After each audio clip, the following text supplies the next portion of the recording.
Voilà, chers collègues, au bas de l'écran, nous voilà sous les feux de la rampe et que la fête commence.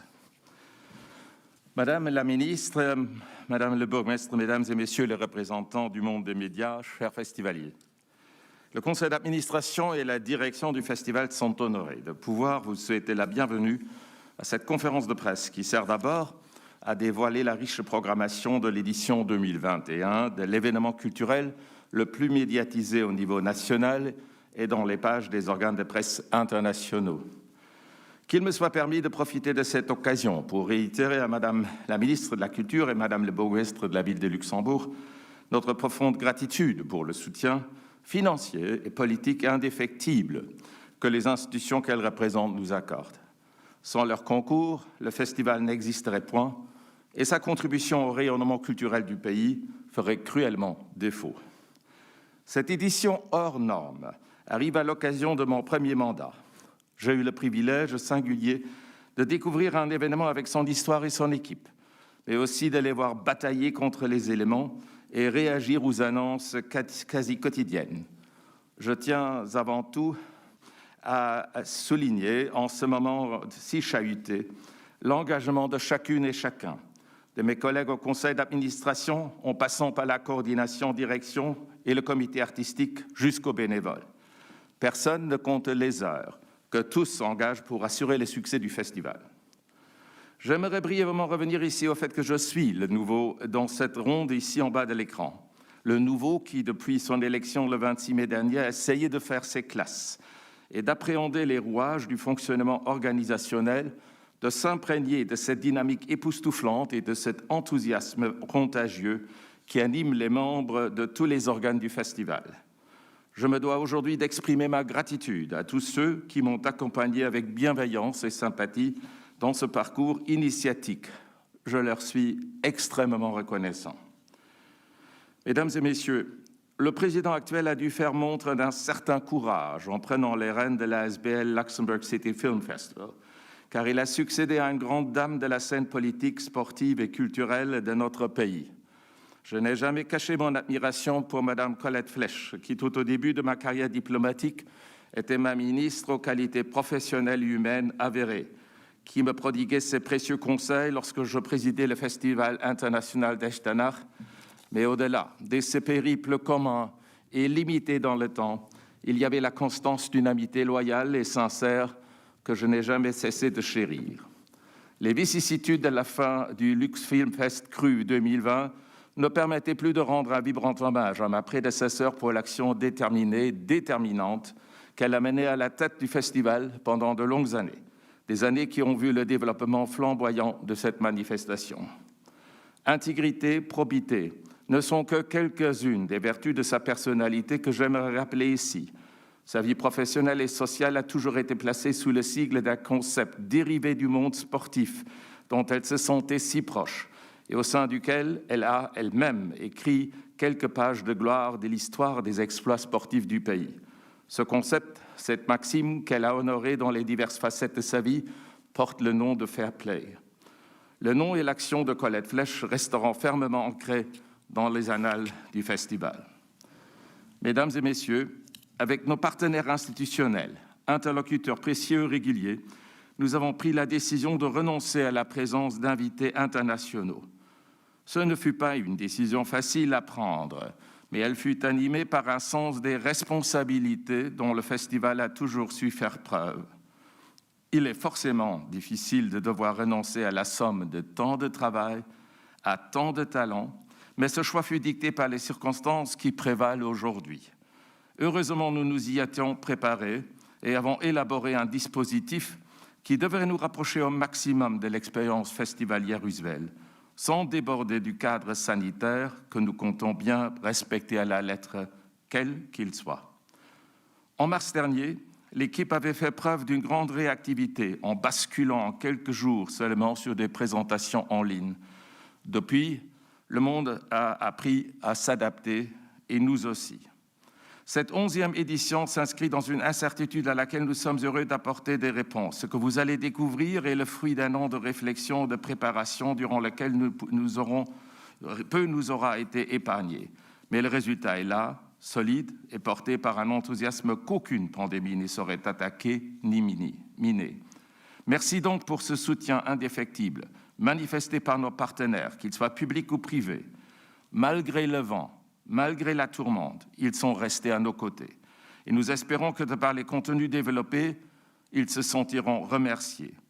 Qu'il me soit permis d'exprimer ici ma gratitude particulière au maître de séance, M. Christophe Essartier, membre du conseil d'administration qui nous accueille aujourd'hui au Kinépolis Kirchberg, un ensemble de salles qui, durant le festival, sera un des principaux lieux de rencontre des aficionados du cinéma.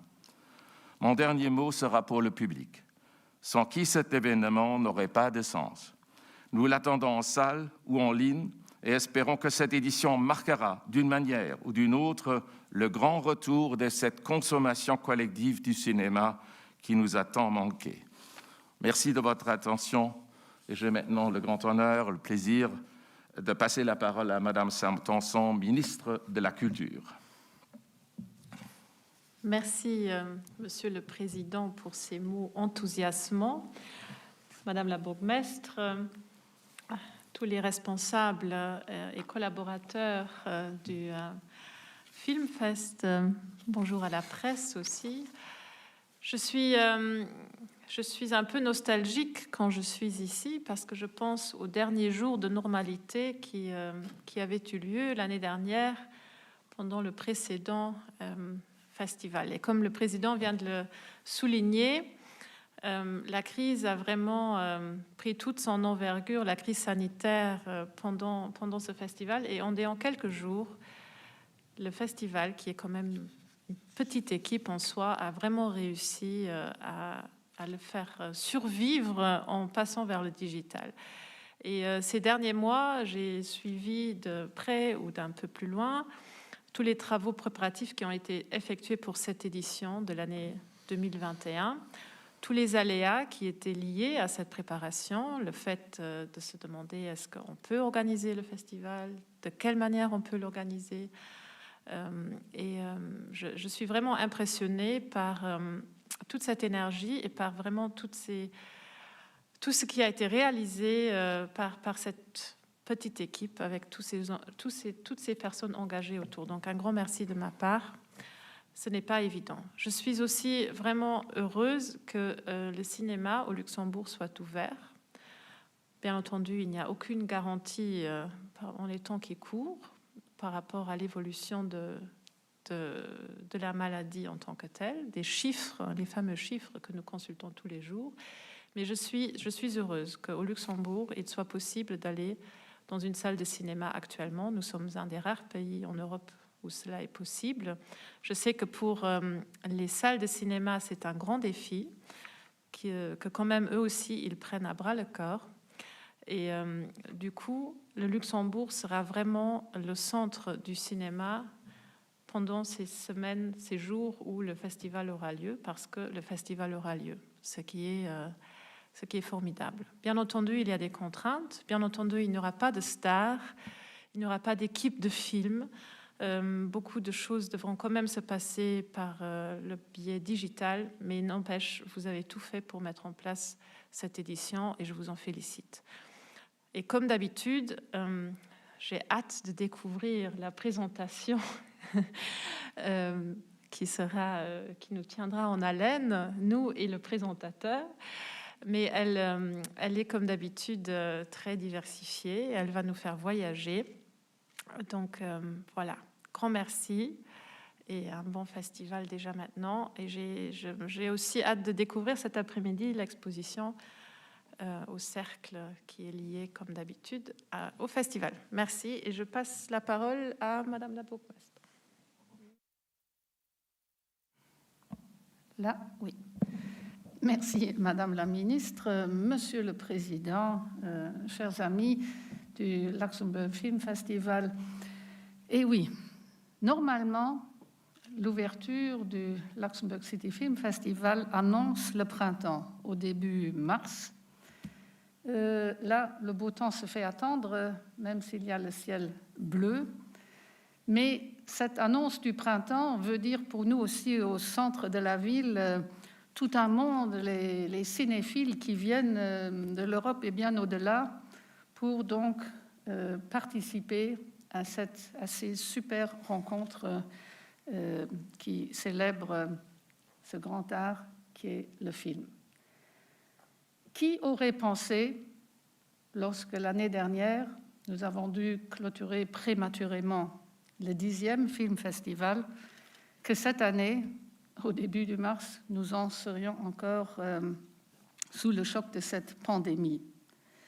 Et je ne peux que m'associer aux paroles de Madame la ministre pour remercier tous ceux qui, malgré vraiment ces temps difficiles que nous venons de traverser pendant toute une année, on a réussi à donner vraiment une présence au Luxembourg City Film Festival ici, dans cette belle salle, mais aussi au centre-ville. Et je mentionne aussi, je vous invite toutes et tous à participer cet après-midi à 5h à l'inauguration, enfin au vernissage de l'exposition consacrée aux décors de films qui ont été faits ici à Luxembourg.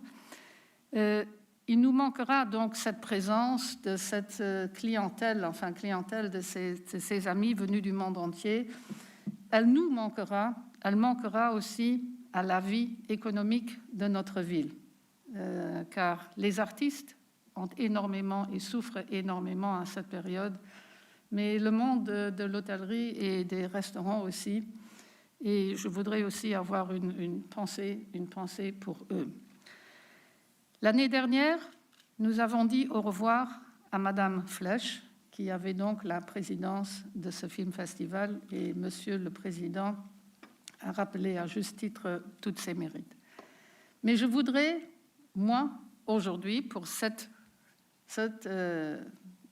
conférence de presse, saluer et remercier le président Georges Sand d'avoir accepté de prendre la relève de Madame Flech. Madame la ministre et moi-même, nous étions vite d'accord pour essayer de convaincre Monsieur Georges Sand d'accepter cette charge. Connaissant son enthousiasme que j'ai pu vivre au jour le jour pendant 5 ans, connaissant aussi sa connaissance profonde de tout ce qui concerne et tout ce qui touche au monde de l'art, nous étions convaincus que s'il acceptait, ce serait l'homme qu'il fallait pour présider le Luxembourg City Film Festival. Heureusement, il a accepté. Et je ne peux que lui souhaiter d'insuffler, comme il l'a fait partout, beaucoup de chaleur humaine et d'enthousiasme et beaucoup de compétences dans cette équipe du Film Festival qui est exceptionnelle et qui est formidable. Vraiment. Vraiment, je ne vais pas répéter, mais soyez assurés que c'est dans les moments difficiles qu'on sait reconnaître les vraies qualités. Vous les avez montrées. Vous les avez montrées et je souhaite de tout cœur que cette 11e édition apporte, bien que d'une façon différente de ce que nous avons connu jusqu'à maintenant, apporte beaucoup de satisfaction et de joie, premièrement à ceux qui viendront quand même en présentiel, parce qu'il y aura quand même du présentiel ici dans la salle, ou alors en streaming, beaucoup de joie, et surtout, et je sais déjà qu'il y a beaucoup de demandes pour les classes scolaires qui pourront visiter, enfin qui pourront avoir la joie de voir ces films en streaming. Donc de tout cœur, soyez assurés du support, mais indéfectible, de la ville de Luxembourg. Et je vous souhaite, et je nous souhaite, un Luxembourg City Film Festival 11e édition, très différent de ce que nous avons connu jusqu'à maintenant, mais néanmoins très enrichissant. Merci et bonne chance.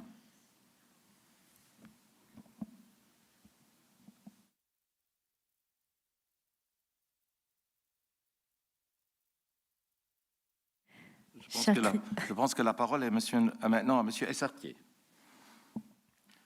Merci, Monsieur le Président, Madame la Bourgmestre, merci. Bienvenue à tous, bonjour. En ce qui me concerne, j'aimerais commencer par féliciter toute l'équipe du festival Je dirais qu'en temps normal, déjà, c'est un sérieux travail de préparation, d'organisation. Cette année, avec les restrictions qu'on connaît, ça a été encore plus compliqué, encore un plus gros challenge que d'habitude. Donc, félicitations pour la mise en place de ce festival dans une version hybride adaptée aux conditions actuelles. Je sais de mon côté également remercier la ville et le ministère de la Culture pour leur soutien indéfectible au festival et plus largement au secteur cinématographique du Grand-Duché.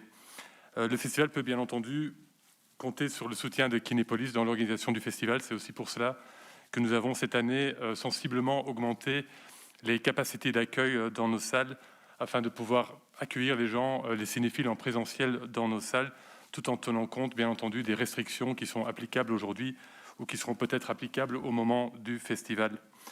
Je permets aussi de revenir sur une initiative qu'on avait prise l'année passée. Vous savez que l'année passée, nous avions annoncé une initiative avec le festival pour faire vivre le festival en dehors du festival lui-même, en lançant le Lux Film Lab, qui est une séance qui est mensuelle à Cinéutopia, d'un film sélectionné par le comité artistique du festival. Et je dois dire que malgré les circonstances, malgré les capacités réduites, bien entendu, cette initiative a connu un certain succès. Et j'ai aussi le plaisir de vous annoncer qu'on va maintenir cette initiative et qu'une prochaine édition sera planifiée le mois suivant le festival. Donc au mois d'avril, nous allons recommencer avec cette initiative. Et ça a vraiment connu un succès qui nous a impressionnés malgré les conditions sanitaires. Enfin, et là je dirais c'est un peu un souhait, un vœu. J'espère que cette 11e édition du festival sera quelque part un peu le début de ce film pandémique qui continue et qu'on pourra quand même prochainement, dans quelques semaines, quelques mois, accueillir les cinéphiles dans nos salles dans des conditions normales afin qu'ils puissent profiter d'un film là où il a lieu d'être, sur grand écran et dans une salle de cinéma. Merci beaucoup et je souhaite à chacun d'entre vous un bon festival. Et je passe la parole à Monsieur Daleiden du Filmfond. Merci Christophe. Monsieur le Président, Madame la Ministre, Madame la Bourgmestre, chers amis, l'année dernière, quand on a dû clôturer le festival quelques jours trop tôt, le volet VR avait accueilli déjà beaucoup plus de personnes que les années précédentes, malgré la version écourtée de l'année. Donc on s'est dit, cette année, est-ce qu'on va continuer à montrer des œuvres immersives ou non? Parce qu'on sait bien que les installations qu'on avait créées l'année dernière ne peuvent pas se faire dans la situation spéciale de cette année.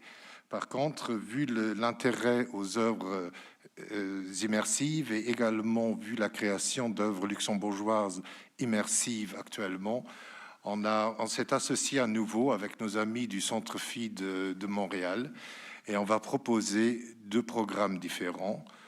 Un petit programme au Centre Neumünster, notre partenaire depuis l'année dernière, qu'on aimerait remercier de leur ouverture. Donc on va placer 6 casques VR pour montrer des œuvres en 360 degrés à Neumünster. Parallèlement, on va développer ce qui est lancé maintenant depuis quelques mois à Montréal, une initiative qui s'appelle VR2Go, où on va mettre en location des casques, 2 programmes différents avec des œuvres autour de 100, ensemble autour de 100 à 120 minutes, que les gens peuvent louer, emmener chez eux, prendre le casque avec eux et le remettre 2 jours plus tard chez nous au fond.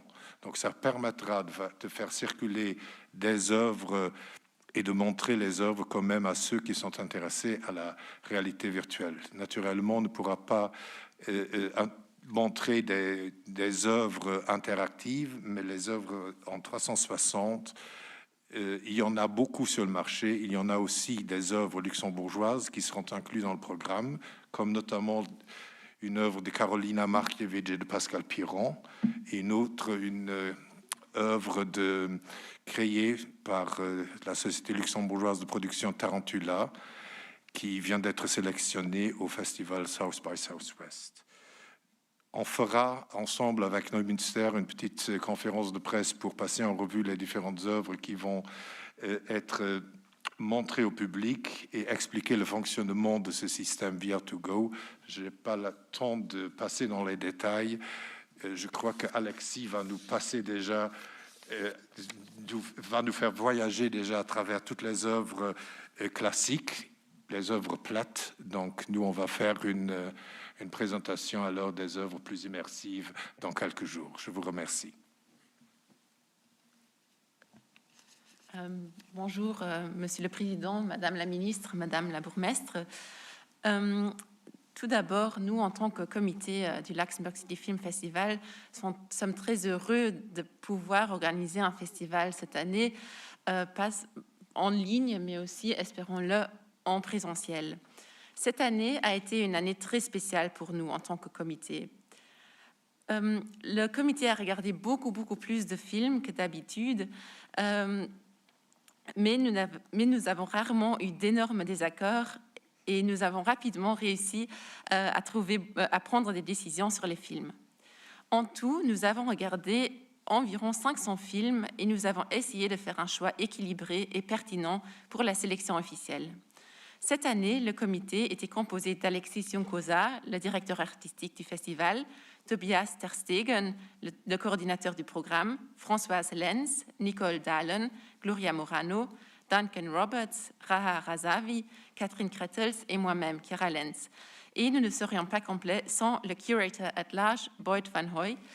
Et cette année, pour la deuxième fois, nous avons aussi pu bénéficier de 2 présélecteurs, Charles Muller et Christophe Benet. Comme je l'ai déjà dit, cette année a été une année très spéciale, où nous avons regardé de nombreux films. Et grâce à l'aide des présélecteurs, beaucoup de films que nous avons vus étaient merveilleux et de grande qualité. Mais en raison de la pandémie, la sélection était beaucoup plus compliquée et nous avions dû faire face à davantage de contraintes. Le premier problème auquel nous avons été confrontés est qu'en raison de la fermeture des cinémas, de nombreux films ont été vendus à des plateformes en ligne, ce qui les rend immédiatement indisponibles pour nous. Deuxièmement, comme il n'était pas clair que les grands festivals comme Cannes, Venise et Berlin se déroulaient, il ne nous a jamais été tout à fait clair si un film sélectionné allait entrer en compétition finale. Enfin, une nouvelle contrainte s'est imposée à nous. Celle-ci était que les films en compétition devaient pouvoir être diffusés dans les salles de cinéma, mais aussi en ligne. Ici, il faut remercier l'équipe du festival qui a persuadé les distributeurs pendant des semaines de nous fournir des films qui étaient uniquement réservés aux projections en salle. Enfin, tout cela nous a obligés à regarder beaucoup plus de films et même s'ils étaient tous d'une très haute qualité, c'était une quantité énorme. Nous avons remarqué lors de ce dévisionnage quelques tendances qui sont revenues. Une des tendances que nous avons remarquées, c'est qu'un grand nombre, plus que d'habitude, de la catégorie long métrage et documentaire provenaient de l'Amérique du Sud ainsi que du continent africain. Ces films ne sont pas seulement très intéressants et pertinents, mais ils sont également tous différents en termes de thèmes et de style. Donc, dans notre sélection, nous avons essayé de refléter ces tendances que nous avons vues cette année. Un autre élément qui est ressorti en regardant ces films est la disparition des barrières entre les films de fiction et les films documentaires. Plus de films que d'habitude ont été soumis où la séparation entre documentaire et fiction est de moins en moins évidente.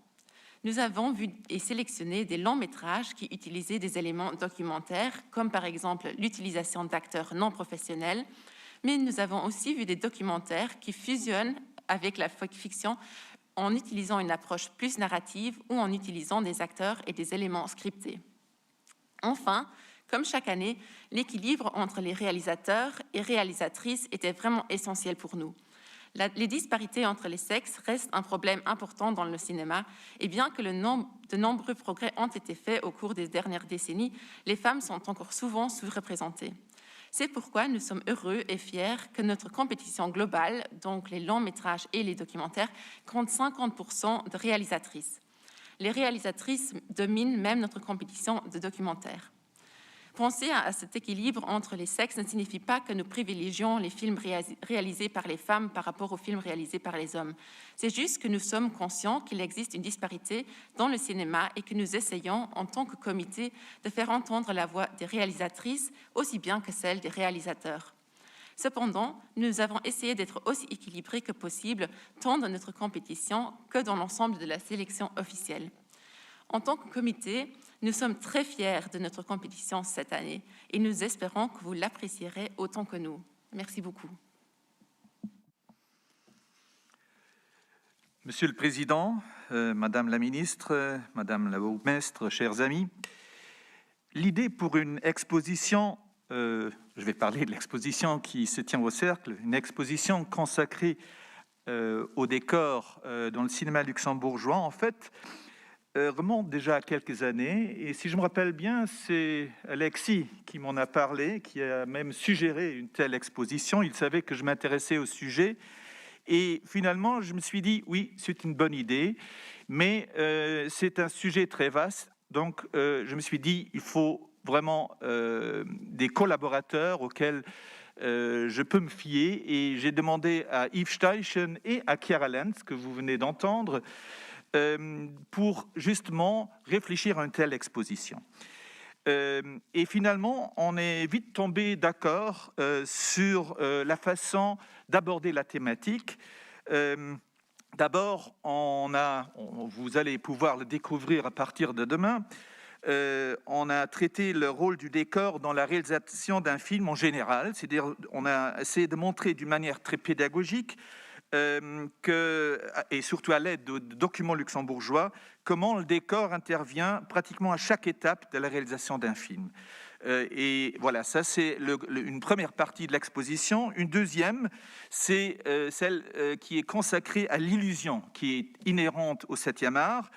C'est vraiment un sujet qu'on voulait mettre en avant, entre autres en montrant de quelle manière Luxembourg a fourni des décors à des films qui ne se déroulaient pas ou qui ne se déroulent pas au Luxembourg, essentiellement dans des coproductions internationales, et qu'à travers le montage, le son, le cadrage, l'éclairage, l'utilisation d'accessoires, des illusions très efficaces ont pu être réalisées.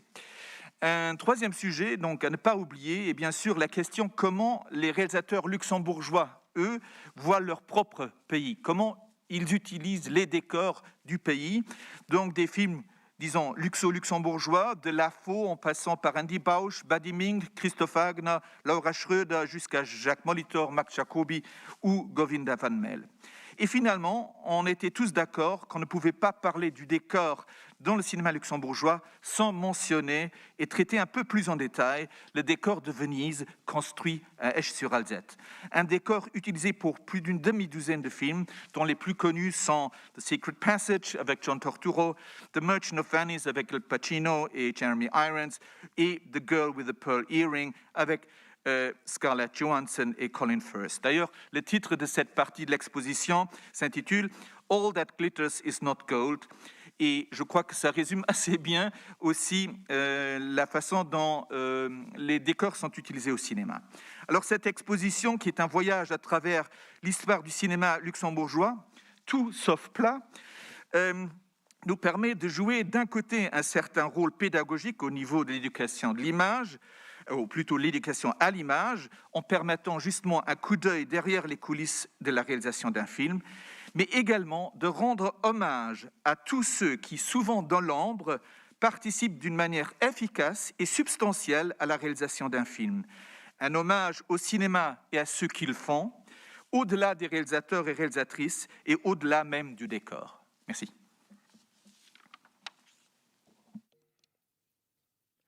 C'est parti. Bonjour, ça marche ? Bonjour, merci beaucoup d'être là. Merci beaucoup d'être là en présentiel ici. Et merci beaucoup aussi aux nombreuses personnes qui nous suivent actuellement sur le stream. Je me suis engagé auprès de Madame la Ministre de me tenir à peu près 30 minutes. Je vais essayer de le faire, donc je vais tout faire pour à 30 minutes près. On va commencer peut-être par le quartier général, donc au Casino Luxembourg, que l'on est très heureux de retrouver, avec un programme très dense cette année. Si on part déjà il va déjà y avoir un loop de Benjamin Biancchiotto qui va être réalisé. Donc c'est une sélection d'artistes contemporains qui défrichent des contrées diaboliques inexplorées. C'est bien évidemment en lien avec l'exposition actuelle. Ensuite, le 6 mars, on est très heureux de retrouver avec l'organisation du BTS et la collaboration du Film Fonds, le Meet the Pros, donc cette matinée d'information sur les métiers de l'audiovisuel. On est aussi très heureux de retrouver Tricky Woman, donc une collaboration avec l'ambassade autrichienne et l'association Women in Motion. Donc vous savez, c'est une projection de court-métrage d'animation réalisée par des femmes et présentée déjà précédemment au festival Tricky Woman de Vienne. Le 9 mars, on va retrouver aussi la création de poissons de fond du bocal. Excusez-moi, il faut que je me lance un petit peu. Un atelier créatif inspiré de la nouvelle série Le fond du bocal de Zeil Productions. Le 11 mars, pour le cinéma différent, tous les cinémas, c'est le rendez-vous incontournable de l'Open Screen, donc Insert Your Movie Here. Le 13 mars, on va retrouver Storyboard, la bande sonore de l'exposition L'Homme Gris au Casino Luxembourg, qui servira de point de départ pour cet atelier. Et en gros, les participants s'en inspireront pour laisser aller leur imagination. Et pour réaliser un storyboard. Ensuite, le 13 mars, on a Telling Stories, donc une masterclass et un workshop avec Khalid Aboubakar et Hicham Alminski. Et ensuite, le 14 mars, c'est une masterclass Work in Progress Bright. Il s'agit de Camille Aumont, artiste chez Zeil Productions, qui présentera son premier projet de court-métrage en tant que réalisateur. Donc, le projet s'appelle Bright. Et ça, c'est juste le début. Maintenant, on va attaquer la falaise. Donc, la programmation générale. Vous allez avoir sur certains slides un petit picto online. Ça va vous indiquer, pour ceux qui étaient déjà confirmés au moment de la création de cette présentation, donc les films en ligne, on en a beaucoup plus, donc ne vous référez pas à ça. Vous avez un dossier de presse qui va vous être remis, qui est beaucoup plus à jour, et on travaille toujours donc sur la mise en place de films, parce que donc bien évidemment il y en a qui ne pourraient être visibles qu'en présentiel, parce que ce sont des films qui arrivent notamment de grands studios qui ont eux-mêmes leur solution de présentation en ligne, donc il était inconcevable pour eux de sous-traiter avec un autre prestataire, et il était inconcevable pour nous de vous demander d'aller vous connecter sur 10 sites différents. Donc il y a des films qui seront vraiment destinés à la salle, il y a des films qui seront destinés aux deux. Je peux déjà vous dire en préambule qu'on est extrêmement fiers, et je remercie tous les ayants droit, que l'intégralité des compétitions soit disponible en salle et en ligne. Ça, c'est déjà une grande réussite. La deuxième, c'est que l'intégralité de ces compétitions seront sous-titrées en français et en anglais intégralement. Voilà, et c'est vraiment beaucoup d'efforts. Donc merci à toute l'équipe qui travaille derrière. C'est un transfert d'énergie du présentiel vers le numérique cette année qui était très important, mais le résultat est là. On vous a mal habitué au moment du festival avec les films d'ouverture. On essaye à chaque fois de vous avoir un film très attendu. Et on s'est dit qu'on allait rester quand même dans ces canons pour cette année spéciale. Et on a un film d'ouverture qui va beaucoup marquer, qui fait partie des grandes campagnes en ce moment, notamment sur les Golden Globes, notamment sur les Oscars. Et en ouverture officielle, nous allons vous proposer Nomadland de Chloé Zhao. Je pense que si vous suivez un petit peu l'actualité des prix, vous savez que ça fait partie donc, des gros contenders, et notamment Frances McDormand, qui fait une prestation absolument incroyable. C'est un film qui traite de la crise économique aux États-Unis, et donc elle se retrouve à vivre dans un camion. Et on parlait tout à l'heure, Chiara parlait de cette fragilisation de la frontière entre le documentaire et la fiction, et c'est un film qui est très très très nourri donc de documentaire, puisqu'il y a des vrais personnages qui sont dans leur vrai rôle, c'est des vraies rencontres de travelers, donc un film saisissant. Et donc Frances McDormand est une des grandes favorites pour l'interprétation aux Oscars. Au niveau de la remise de prix, changement d'ambiance, et tout de suite la concurrente peut-être la plus directe pour l'Oscar de la meilleure actrice, avec The United States versus Billie Holiday, et donc Andra Day, qui est donc une chanteuse que l'on retrouve ici interprétant donc le rôle de Billie Holiday sur un moment un peu compliqué de l'histoire américaine, puisqu'il s'agit de cette chanson qui s'appelle Strange Fruits, qui parle notamment du lynchage aux États-Unis, et donc elle se retrouve suivie donc par un agent du FBI, et donc c'est ce moment très singulier de l'histoire américaine, et donc la vie très perturbée de Billie Holiday. Voilà, donc ça ce sera pour la remise de prix. Et en clôture, nous allons vous proposer le retour de Mohamed Rassoulov. Vous vous rappelez peut-être qu'il y a quelques années, il avait gagné la compétition ici avec Les manuscrits ne brûlent pas. Ce film a été ours d'or à Berlin en février l'année dernière. Le problème, c'est que la pandémie n'a pas frappé que ici, et que le film malheureusement a été interrompu dans sa belle carrière. Et on est très heureux donc de retrouver ce film en 4 volets qui parle d'un dilemme moral. Et donc vous avez l'ours d'or 2020 en clôture cette année. Donc on est très heureux de ces 3 grandes articulations. Ensuite, nous allons attaquer la sélection officielle hors compétition. On parlait donc toujours de cette frontière hybride fiction et on commence tout de suite avec Bloody Nose Empty Pockets, qui est un documentaire de création qui a fait sensation à Sundance et qui parle de la fermeture d'un bar à Vegas. Alors, c'est assez étonnant parce qu'en fin de compte, ce sont des vrais personnages qui racontent pour certains des vraies histoires. Par contre, le lieu n'est pas le bon. On ne sait pas ce qui est fictionnel, on ne sait pas ce qui est documentaire. C'est un mélange des deux. Et le film est indistinctement sélectionné en documentaire ou en fiction selon les endroits où il passe. Donc, ça illustre bien le propos du moment. Ensuite, on avait déjà donc un film de clôture iranien. C'était une grosse année pour nous au niveau du cinéma iranien. Et on va vous présenter un objet très atypique qui s'appelle Botox. Et donc l'histoire de deux sœurs qui mentent sur la disparition de leur frère. C'est une tragédie comique assez poignante avec une nouvelle narration sur la nouvelle scène du cinéma iranien. Et c'en est une des grandes illustrations cette année. Ensuite, on va retrouver un auteur au parcours pour le moins atypique, puisqu'il s'agit d'Andrei Konchalovsky, qui nous propose un faux classicisme qui parle d'une révolution des classes populaires vue depuis l'angle des militants travaillistes, Dear Comrades, qui fait partie du grand circuit des festivals cette année. Ensuite, je ne sais pas si vous avez vu la bande-annonce de Hold, mais donc on a bientôt Vicky Krieps qui est à l'affiche de Mike M. Shilamayan. Pour patienter un petit peu, on va vous proposer un film qui était très attendu sur les grands festivals qui ont tous été annulés les uns après les autres, de nos frères blessés, avec Ellie Sisters, avec Vincent Lacoste et Vicky Krieps. Et donc dans l'Alger de 56, un ouvrier indépendantiste qui est arrêté pour avoir déposé une bombe. C'est quelque chose d'assez particulier dans l'histoire de Vicky Krieps aussi. C'est un film qu'elle porte beaucoup parce que l'histoire familiale aussi sur la question de la peine de mort dans le clan Krieps a une valeur un petit peu particulière. Donc on est très heureux de la retrouver sur ce grand rôle qui en préfigure d'autres. On va faire notre première incursion dans le genre avec Disappearance at Clifton Hill, l'histoire d'une femme qui est confrontée aux souvenirs enfouis d'un kidnapping. Ensuite, on va revenir en France avec Gagarine, qui est aussi un film événement qui fait sensation partout où il passe. Et donc l'histoire de Yuri, un jeune de cité qui est passionné par l'espace et qui veut sauver sa cité, qui est menacée aussi de destruction. Et donc c'est Yuri le bien nommé. Ensuite, également dans les films événements, il y a I Care a Lot, dont vous avez probablement entendu parler aussi dans l'actualité cinématographique, notamment pour la performance de Rosamund Pike, qui joue ici le rôle d'une tutrice pour personnes âgées. Et malheureusement, voilà, on est proche de l'abus de faiblesse et ça ne va pas forcément se passer comme elle le voudrait. Ensuite, on va vous proposer pour la première fois une double séance qui a pour dénominateur commun Tilda Swinton. Donc, on va présenter un court-métrage de Pedro Almodóvar, un monologue téléphonique assuré donc par Tilda Swinton. Et dans la même séance, on va retrouver Last and First Men, où cette fois Tilda Swinton passe à la narration. Et là, il s'agit d'un film islandais. Johan Johansson a traversé les Balkans pour filmer les Spomenings, je crois. C'est des monuments en croate et qui ont été construits sur des sites de massacres. Et c'est presque de la science-fiction parce que sur ces images-là, il y a toute une narration sur un message qui serait laissé des derniers survivants de l'humanité. J'espère que la crise n'ira pas jusque-là.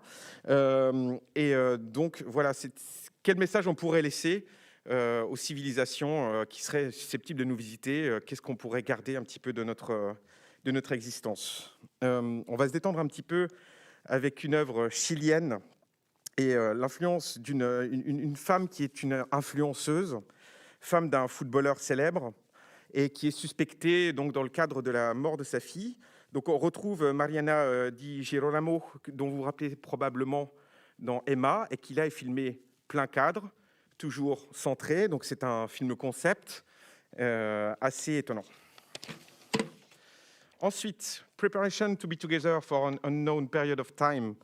L'histoire très étrange d'un neurologue qui quitte les USA pour retrouver une neurologue, Budapest, et vivre une histoire d'amour, sauf que quand elle arrive sur place pour vivre cette histoire d'amour, son amant prétend ne pas la connaître. Et donc c'est assez nietzschéen quelque part dans le traitement, parce qu'on ne sait jamais quelle est la réalité, quelle est la part de délire dans son histoire. Donc voilà, ce sera à vous de démêler les nœuds. Ensuite, on va retrouver Mads Mikkelsen dans un rôle aussi très étonnant pour Anders Thomas Jensen. Vous vous rappelez peut-être du magnifique Adam Sapple. Et donc là, il joue le rôle d'un soldat qui est obligé de revenir parce que sa femme est morte dans un accident de train. Il ne croit pas trop à la version officielle. Et donc, il va se retrouver dans un imbroglio avec un gang de motards et assister dans son périple et dans sa quête vengeresse par une bande de geeks. Donc ça fait partie des séances qu'on va présenter notamment avec Kinépolis et qui vont faire vraiment du bien parce que c'est un Mads Mikkelsen complètement porté par le rôle et très, très engagé. Ensuite, si on cherche une définition de ce que pourrait être le geek chinois, peut-être que Straighting into the Wind pourra nous donner une réponse. C'est un film partiellement autobiographique sur un étudiant en cinéma qui part dans un road trip dans une vieille Jeep. Donc voilà, le cinéma asiatique aussi fait partie des secteurs qu'on a beaucoup explorés cette année. Ensuite, on va partir vers la Scandinavie avec Tove. Alors, ça va peut-être parler s'il y a des gens qui sont d'origine scandinave ici. Les Moomins sont un personnage de la littérature scandinave absolument incontournable. Et Tove Jansson est donc l'auteur de cette série. Et elle a un parcours très singulier. Donc, c'est une période de sa vie qui va être scrutée autour de ce film également événement. Voici. Alors, ça, c'est la sélection officielle hors compétition. Et que serait une conférence de presse sans l'annonce de dernière minute du truc qu'à 4h du matin, on appelle les États-Unis pour avoir un accord. Et donc, nous avons un petit extra. Nous sommes très heureux, et c'est pour ça qu'il n'y a pas le slide aujourd'hui, de vous annoncer aussi qu'à ceci vient s'ajouter un film qu'à titre personnel, j'attends vraiment. J'ai déjà réservé ma place, et ça s'appelle American Utopia. C'est de Spike Lee, et c'est une captation documentaire du spectacle de Broadway qui a été réalisé autour du groupe les Talking Heads.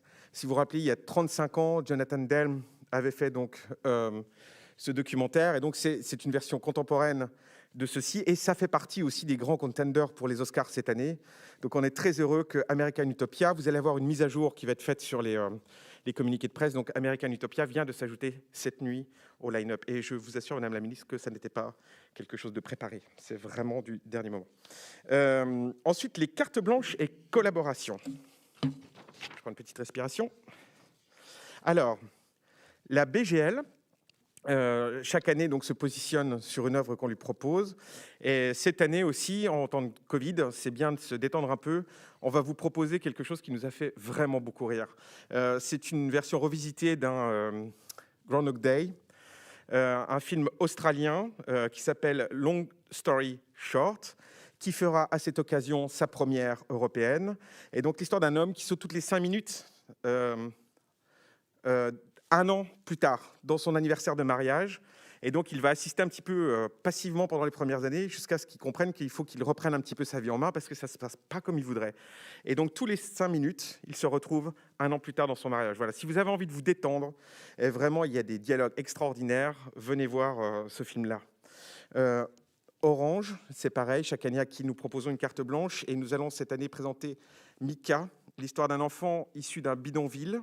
Donc, c'est un film marocain de Ismaël Ferrouki qui a été produit par Lamia Shraibi, qui est très engagé sur les questions sociales.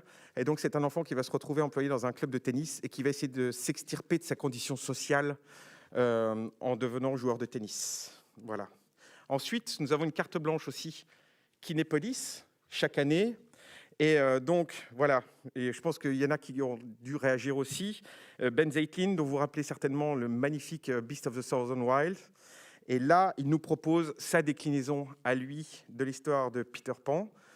Donc, exit les petites ruelles londoniennes. On se retrouve cette fois dans le backcountry américain, au milieu des trains qui passent au milieu du village. Et on retrouve toute l'esthétique, toute la patte de l'auteur dans ce film-là, jusqu'à cette île forcément difficile à trouver, où des monstres existent et où les enfants ne vieillissent pas. Voilà, donc ça, ce sera la carte blanche Kinépolis. Ensuite, dans les collaborations également, nous avons, avec Design Friends, proposé 33 Words About Design. Il y a une idée reçue selon laquelle le design russe n'existerait pas, il n'y aurait pas de design russe. Et donc, c'est un a priori qui est remis en question par 33 designers. Ensuite, nous allons pour le Ciné-ONU. Vous savez que chaque année, on propose des séances avec donc, l'ONU et leur programme de films Ciné-ONU. Nous allons proposer A Thousand Cuts, qui suit le parcours incroyable de la journaliste Maria Ressa, la fondatrice de Rappler, et qui est en lutte avec le président philippin Duerte. Voilà, donc c'est Ciné-ONU et Time for Equality qui soutiennent la séance. C'est un combat absolument admirable. C'est vraiment du militantisme journalistique. C'est très impressionnant. Ensuite, la question nucléaire, on va l'aborder plusieurs fois. Il y a, dans un premier temps, Atomkraft Forever, donc la collaboration avec l'Institut Pierre Werner, qui observe la question du nucléaire sous un angle très singulier, puisqu'il s'agit de l'Allemagne qui, comme vous le savez, a choisi de dénucléariser. Donc, toutes les questions qui se posent autour de, le militantisme, et puis de la dynamique que cela met en place, les mécaniques compensatoires. Donc voilà, ce sera la collaboration avec l'Institut Pierre Werner. Ensuite, avec Pepper Jam, Architecture and Real Estate, nous allons présenter Frank Gehry, Building Justice. Là, on est typiquement dans l'architecture fonctionnelle, donc sur la grande architecture et sur la réflexion sur qu'est-ce qu'est une architecture convenable et quelles sont les questions qui se posent au moment de réfléchir à la construction d'une prison. Vous savez que c'est un thème qui est dans l'actualité au Luxembourg et c'est pour ça que nous allons avoir la chance d'avoir un débat dans lequel seront impliqués donc, Sam Tanson en tant que ministre de la Justice, Jeff Schmitz, qui est le prochain directeur de la nouvelle prison, ou l'actuel, voilà. Amandine Tucker pour les bâtiments publics et Frank Murawski, donc architecte, qui va contribuer au débat. Ensuite, Gunda. Gunda, c'est aussi un événement. Ça fait partie aussi des films qui sont shortlistés un peu partout, Golden Globes, il arrive sur la campagne des Oscars aussi. Un magnifique noir et blanc de Victor Kosakowski qui parle des animaux destinés à la consommation. Un poulet, un cochon. Et ce film a été produit par Joachim Phoenix. Vous savez tous qu'il a une activité très militante autour de la question du véganisme. Et on va avoir la chance d'avoir un débat qui risque d'être assez intéressant sur la question du véganisme. Donc ça va se passer à Neumünster avec Camille Brunel, qui est un critique de cinéma, mais qui est aussi un écrivain qui était shortlisté pour le Renaudot sur des ouvrages animalistes. Et pour ceux qui connaissent l'actualité française, Brigitte Gauthier fait beaucoup parler d'elle en ce moment. C'est la cofondatrice de l'association L214. Et donc, on va s'intéresser à cette question des animaux destinés à la consommation, le traitement. Ça dépasse vraiment le cadre du bien-être animal. C'est questionner notre rapport à ces animaux. Et il y aura bien évidemment aussi Berit Majerès des services vétérinaires qui nous fait l'honneur de participer aussi à ce débat, qui sera modéré par Nicolas Léonard, donc le rédacteur en chef de Pepper Jam. Le film Gunda, j'en ai oublié d'autres tout à l'heure, fait partie des films shortlistés pour les Oscars. Je crois qu'on a vraiment la chance cette année d'avoir une très belle sélection à ce niveau-là. Ensuite, je vais vous parler d'un film de science-fiction. Ça s'appelle Nadia Butterfly. C'est un film de science-fiction parce qu'il y a quelques années, quand on me l'avait pitché à Cannes, on a dit voilà, c'est l'histoire d'une nageuse qui va aller en finale des Jeux Olympiques de Tokyo. Donc ils ont investi beaucoup de temps, beaucoup d'argent pour faire ce film qui raconte l'histoire de cette nageuse qui est en finale des Jeux Olympiques de Tokyo 2020. Et ce film, il paraît qu'ils vont quand même avoir lieu l'année prochaine et ils vont garder, pour des histoires de budget, le logo Tokyo 2020. Donc ça va, on est à peu près sauf. C'est un film qu'on a vraiment beaucoup aimé au niveau du comité artistique qui pose la question de cet investissement extraordinaire qu'on demande aux nageurs et aux sportifs de haut niveau en général, et surtout le vide abyssal qui s'ouvre devant eux au lendemain des grandes compétitions. Donc voilà, et ça, ce sera dans le cadre d'une collaboration, on est très heureux de cette collaboration avec l'ambassade du Canada en Belgique et au Luxembourg. On a oublié de dire quelque chose. Il y a beaucoup de ces films, ça va être le cas par exemple de celui-ci, ou sur la plateforme en ligne, on va en reparler tout à l'heure, mais il y aura des questions-réponses avec les réalisateurs, avec les équipes de films. Voilà, mais je laisserai Gladys le privilège de vous expliquer ceci. Dans la shortlist des Oscars également, Noturno de Gianfranco Rossi, un film qui devait être à Villerue. Gianfranco Rossi, on est nombreux à être fans de son œuvre. Donc on a proposé au Festival de Villerue, comme ils n'ont pas eu la chance, ils ont été aussi coupés dans leur élan, donc de le présenter ici dans le cadre de cette collaboration. C'est un film qui parle de la vie ordinaire des gens aux abords de zones de guerre ou dans les zones de guerre. Il y a une esthétique qui est absolument saisissante. On croit vraiment souvent que c'est d'une beauté plastique incroyable, ce qui fait qu'on croit vraiment que c'est une fiction, mais c'est vraiment du documentaire. Donc, il est tout à fait naturel qu'il atterrisse dans la shortlist des Oscars. Avec les rotondes, nous allons présenter Sisters with Transistors, l'histoire malheureusement trop méconnue des pionnières de la musique électronique, parce que c'est quelque chose que l'on croit très très masculine, mais il y a énormément de pionnières qui ont eu un rôle fondateur dans la construction de ce courant artistique, et donc il va y avoir ce documentaire qui sera suivi d'un DJ set.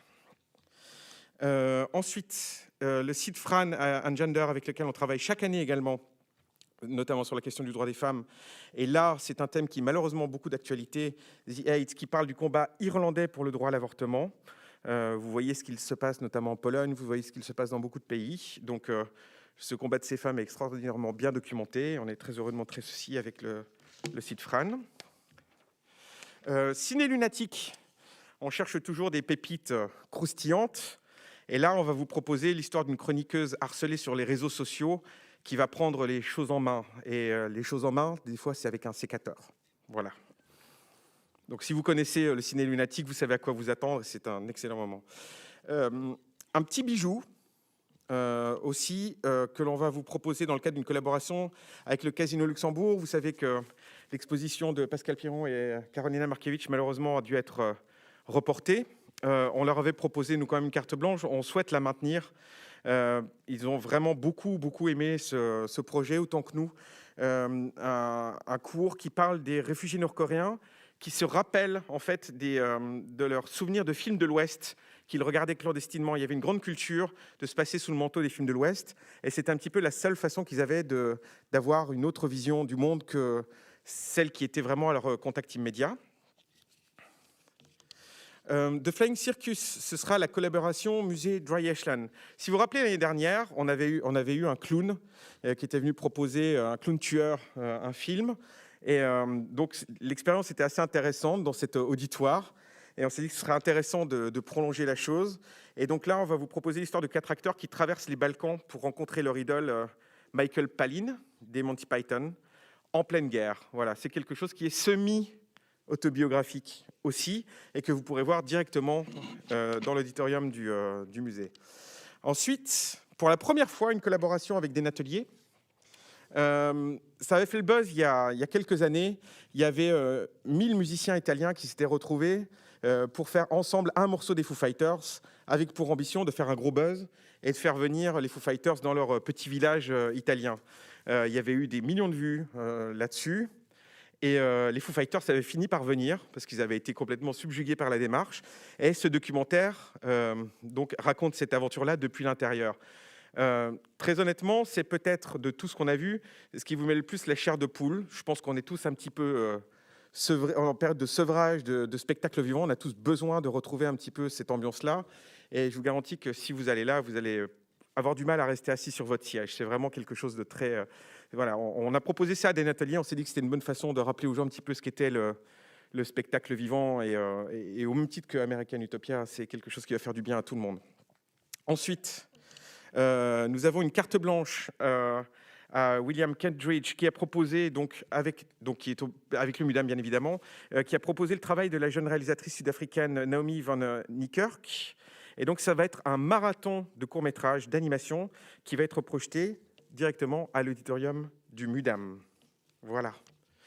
Les collaborations et carte blanche. Vous avez vu que c'est une année quand même très riche. Ensuite, au niveau des événements, nous allons notamment retrouver la Luxembourg Music Video Night. Je le redis chaque année, ne ratez pas ça. C'est la seule occasion que l'on a de voir sur grand écran des clips qui sont normalement destinés aux petits écrans. Et il y a une ambiance très singulière. Il y a tous les gens qui participent à cet écosystème malheureusement trop méconnu qu'on essaye de promouvoir. Et je remercie encore le FinFond d'ailleurs d'avoir en cette direction-là donc multiplié quelques initiatives qui soutiennent la scène, parce que c'est une scène d'une grande richesse et c'est des mondes qui se connaissent, qui se côtoient, mais qui ne se croisent pas assez.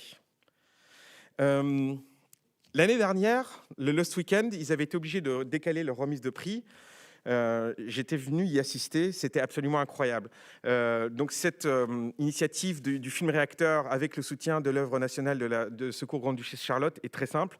Vous avez 48 heures avec des éléments imposés pour réaliser un court-métrage. L'ambiance était absolument incroyable, quelle que soit la qualité, l'esthétique, le genre des œuvres. Tout le monde était extraordinairement enthousiaste. Si vous avez encore une fois envie de passer un moment de chaleur humaine, je pense que Lost Weekend, c'est quelque chose de vraiment incroyable.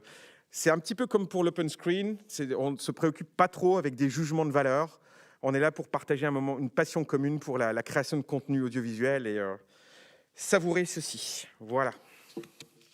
Au niveau du Made in Luxembourg, je voudrais déjà faire un tout petit aparté pour qu'on réalise quand même un petit peu ce qui se passe en ce moment au niveau de la production et notamment des coproductions cinématographiques. Je crois qu'on peut tous se réjouir des nominations, notamment aux Oscars, des nominations en festival. Il se passe quelque chose d'assez grand au niveau de la création luxembourgeoise, que ce soit les productions majoritaires ou les coproductions. On regrette cette année, il y a plusieurs films qu'on ne pourra pas voir cette année parce qu'ils ont été bloqués, parce que par exemple la Berlinale a décidé de partir sur un certain format, donc il va peut-être nous en manquer, qu'on retrouvera avec joie l'année prochaine, mais en tout cas nous on est très heureux, ça fait des années qu'on l'annonce, qu'on dit qu'il se passe quelque chose et on voit les contenus monter, les sélections monter, donc bravo déjà à toute la scène nationale. Et donc cette année on a plusieurs projets à vous, qu'on a la chance de pouvoir accueillir. Le premier s'appelle En Zéro, comment le Luxembourg a disparu. Voilà, je pense qu'en période de pandémie, c'est un bon moyen de se remonter le moral. Il est très important, c'est un docu-fiction, donc il y a des parties documentaires et des parties de fiction. Il est très important parce qu'il a le mérite, pour l'instant on est dans une période où on subit les événements. Et là, on a pour une fois l'occasion de se poser les questions avant d'avoir à y répondre. Et donc, vous savez peut-être qu'il y a une centrale pas très loin d'ici, on ne va pas la nommer. Vous savez peut-être que si jamais il devait se passer un incident de niveau 7, ça poserait quelques problèmes. Qu'est-ce qui se passe quand un pays disparaît? Parce qu'on serait dans la zone d'exclusion de manière totale. Qu'est-ce qui se passe pour son économie? Qu'est-ce qui se passe pour sa culture? Qu'est-ce qui se passe pour sa langue? Qu'est-ce qui se passe pour ses naufragés? On est plusieurs au sein du comité artistique, je regarde Nicole, à être assez passionnés et effrayé par le sujet. Ce documentaire ne va pas vous rassurer, mais par contre, il va vous apporter de très très bonnes réponses. Vous saurez quoi faire. Et surtout, voilà, je pense que la scène politique devrait aussi assister à cette projection-là, parce que les questions sont assez effarantes. Et on prend vraiment toute la dimension du problème. Et je sais que ça va faire l'objet notamment d'une soirée Arte qui devrait être passionnante autour de ce projet-ci. Ensuite, le premier film interdit aux moins de 18 ans de cette sélection, Bad Luck Banging or Loony Porn, qui est une coproduction PTD, qui va être donc c'est Radu Jude qui fait un film par an, et donc l'histoire d'une enseignante en lycée qui poste un clip porno amateur sur un site web, et les conséquences de cette décision vont, disons, affecter profondément sa vie. C'est une œuvre radicale, fascinante, sur laquelle on a pris beaucoup de plaisir à regarder. Et donc, ce sera notre deuxième Made in Luxembourg cette année. Pardon ? On peut le dire ? Ça y est ? C'est sélectionné pour Berlin. Voilà. Ça fait partie des annonces d'aujourd'hui ou... Ouais, d'accord. Donc, vous avez la primeur d'une des annonces d'aujourd'hui, donc Bad Luck Banking or Loony Porn. C'est d'autant plus admirable que la sélection de Berlin a été très très resserrée cette année. Ça vous donne une idée de la qualité du film parce qu'il y avait énormément de candidats, peu d'élus. Donc voilà, on vivait dans le secret. En sélection officielle, s'il vous plaît. Donc ce sera la International Premiere au Luxemfest. Voilà. Un objet très atypique, ITE. Qui avait été sur le papier, je crois, financé sur une base très documentaire et qui se retrouve dans les faits entre le documentaire et la fiction, puisque le personnage principal, c'est Luke Shields, donc qui est une personne un petit peu perdue dans le cercle arctique et qui va partir à la rencontre de ses habitants. Il va croiser un autre luxembourgeois sur place. Je ne veux pas trop vous le spoiler, mais c'est un projet qui nous a vraiment beaucoup intrigués, qu'on est très très heureux de présenter. Je crois que ce sera l'avant-première. Je crois que ce sera la première fois qu'il sera présenté. Et ne ratez pas ça. C'est un entre-deux. Et encore une fois, c'est beaucoup nourri de documentaires, puisque les personnages qu'il rencontre sur place, qui sont les vrais travailleurs du cercle polaire, sont des vraies personnes. Et c'est aussi également très inspiré de la propre histoire du réalisateur et d'un moment particulier dans la vie du réalisateur, Jean-Louis Schuller. Et sans oublier, même si on va reparler tout à l'heure rapidement du jeune public, la suite de Oops, No Eyes Gone par la Fabrique d'Images. Oops, j'ai encore raté large. Qui va être présenté cette année. Ensuite, au titre des choses, des thématiques importantes, les témoins vivants, qui parlent donc de jeunes qui sont résidents au Luxembourg, qui ont tous été victimes d'une manière ou d'une autre, violence domestique, ou Boko Haram, ou la guerre en Syrie, qui vont à la rencontre d'anciens déportés notamment, et qui vont partir notamment à Auschwitz. Et donc c'est tout un questionnement intergénérationnel autour des notions de résilience. Et ça va se faire surtout au moment du documentaire, une certaine forme de retour aussi du fanatisme, du nationalisme et de choses que l'on pensait enfouies. Et voilà, donc ce sont de grands échanges autour de ces thématiques-là par des jeunes qui comprennent peut-être un petit peu différemment le sujet pour avoir eux-mêmes été victimes de traumatismes profonds. Donc une très belle réalisation qu'on espère aussi voir. Je sais qu'il y a des prises de contact très régulières avec différents festivals et c'est quelque chose que l'on espère voir vraiment beaucoup tourner parce qu'il a beaucoup de choses à nous dire sur l'époque. Ensuite, il y a la grande soirée des courts-métrages luxembourgeois, avec une innovation cette année. Ça a été pas simple pour tout le monde de tourner, et on a eu une grande chance, c'est qu'il y a notamment donc un BTS très actif audiovisuel, avec des étudiants très talentueux, et on a pu faire une composition d'une belle soirée des courts-métrages, avec donc un mélange de production plus professionnelle et de projets étudiants.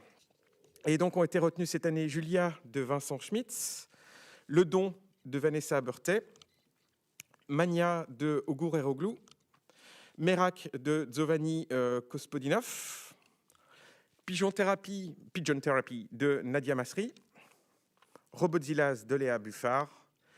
Et ensuite, on va montrer 2 programmes courts qui ont été réalisés par Catherine Dauphin de cette série qui s'appelle What We Talk About When We Talk About Sex, qui, je crois, vont être présentés aussi au Max Ophuls aussi dans une sélection. Donc voilà, donc deux formats courts, donc une belle grande soirée des courts-métrages. Les courts-métrages, à titre d'information également, seront disponibles gratuitement sur la plateforme. Et comme pour le reste, comme va l'expliquer tout à l'heure Gladys, uniquement le lendemain de la soirée en présentiel, puisque le but du jeu, c'est toujours de privilégier la salle. Nous sommes ici pour privilégier la salle et cette expérience collective que le festival va relancer pour l'année 2021. Voilà. Ensuite...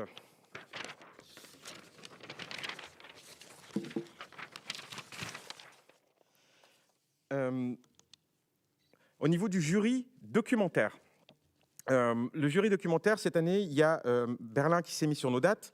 Ensuite, c'est très difficile pour les gens de se déplacer. Et on a la chance de faire partie d'une très chouette fédération européenne qui s'appelle Europa Film Festival. Et donc, on a proposé à la fédération de devenir, pour cette année, le jury. Ils nous font l'honneur d'avoir accepté. Je sais qu'il y en a plusieurs qui regardent et je les remercie beaucoup pour leur concours. Et donc, le jury, cette année documentaire, sera... donc Europa Film Festival. Et là, vous avez la liste. Donc, il y a Galway, Luxembourg, mais on n'aura pas de droit de vote. Belfast, Reykjavik, Rijon, le Nordic Film Festival, Filmfest Hambourg, Athènes, Genève, Cinémania à Montréal, Midnight Sun en Finlande et Bordeaux pour la France. Donc, merci beaucoup à eux pour leur concours. Je fais aussi un petit mot sur le jury international dès maintenant, qui ne va pas vous être annoncé aujourd'hui. Comme vous pouvez vous l'imaginer, on a dû un petit peu revoir notre stratégie. On travaillait sur différents scénarios en parallèle. On est en train de voir avec les disponibilités et les possibilités de voyage des jurys. On a de très beaux noms à vous proposer très prochainement, mais ce sera dans les jours à venir. Ça avait été le cas, je crois, aussi déjà l'année dernière. Voilà, donc voici. Et on peut attaquer la compétition documentaire. Est-ce que je suis encore dans les temps? Ça va? Très bien. Geversland. Geversland de Koutabi Baramji, il est, je crois, impliqué d'ailleurs dans un projet luxembourgeois en ce moment. Il sera peut-être là en présentiel. Ce sera peut-être un des rares invités qui pourra être là pour présenter son film, parce qu'il serait normalement au Luxembourg en train de travailler sur un projet et qui parle donc d'une famille de réfugiés syriens qui va s'impliquer dans l'élaboration d'un jardin, dans un jardin associatif. Donc il y a bien évidemment un parallèle très évident sur l'enracinement et donc l'intégration de cette famille de Syriens au travers de la pousse de son petit jardin. Donc film français. Ensuite, on a Némésis, un film suisse très étonnant où le réalisateur Thomas Imbar a filmé depuis une fenêtre une grande friche industrielle, je crois que c'est Zurich, qui allait être une gare. Voilà, la gare qui allait être transformée en prison. Donc on retombe un petit peu sur la problématique de tout à l'heure sur Building Justice. Et il a reconstitué notamment parce que voilà, à distance, vous n'avez pas la possibilité de faire un enregistrement du son à 1 kilomètre de distance. Et donc, il a notamment reconstitué l'environnement sonore. Donc, encore une fois, c'est un documentaire avec des éléments fictionnels, si on peut le dire, en tout cas au niveau sonore. Once Upon a Time in Venezuela, de Annabelle Rodriguez Rios. C'est splendide, c'est très très beau. C'est sur le lac Maracaibo, le petit village de Congo Mirador qui se prépare à des élections. Et c'est un village vraiment atypique de gens qui vivent sur des maisons sur pilotis, qui passent leur temps dans l'eau, qui vont en bateau d'une maison à l'autre et qui sont menacés par le dessèchement du village. Et donc voilà, c'est un petit peu la fin d'une vie, la fin de la vie de ces gens-là dans ce petit village, dans une période très tendue parce que c'est une période électorale. The Metamorphosis of Bird, la mort de la mère de Katharina, qui va la conduire à explorer l'histoire familiale. C'est un traitement narratif et visuel extrêmement inventif.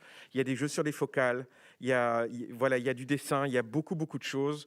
On a été vraiment très touchés. C'est aussi une année où on a eu beaucoup de projets personnels. C'était forcément dans une période aussi Covid, beaucoup de gens parlaient beaucoup de leur famille, de leur environnement immédiat. Et c'est celui qui a vraiment retenu l'attention de tout le monde parmi la grande quantité de projets très personnels qui nous ont été soumis cette année. Ensuite, un autre grand candidat aux Oscars, The Mole Agent. Alors ça, c'est assez incroyable. Quand vous le regardez, vous avez l'impression de regarder un film noir. Il y a tout le traitement, il y a la musique, il y a la qualité de l'image, il y a l'éclairage et tout ça. Et pourtant, c'est un vrai documentaire sur un retraité de, je crois, 84 ans, qui va être recruté donc par un détective privé pour enquêter dans une maison de retraite. Donc concrètement, la réalisatrice a dit à la maison de retraite qu'il faisait un reportage et sur la maison de retraite. Et en fait, à côté, elle suivait donc ce détective qui faisait sa campagne de recrutement. Et on va donc retrouver ce personnage de l'intérieur où lui, il va devoir apprendre à 84 ans se servir notamment des réseaux sociaux, se servir de sa caméra espion, de ses lunettes espion. Et donc, il va suivre, on va le suivre dans son enquête, assez approximatif, je dois dire. Et surtout, il va un petit peu déborder de son rôle parce qu'il va se prendre de passion pour les pensionnaires et eux vont se prendre de passion pour lui.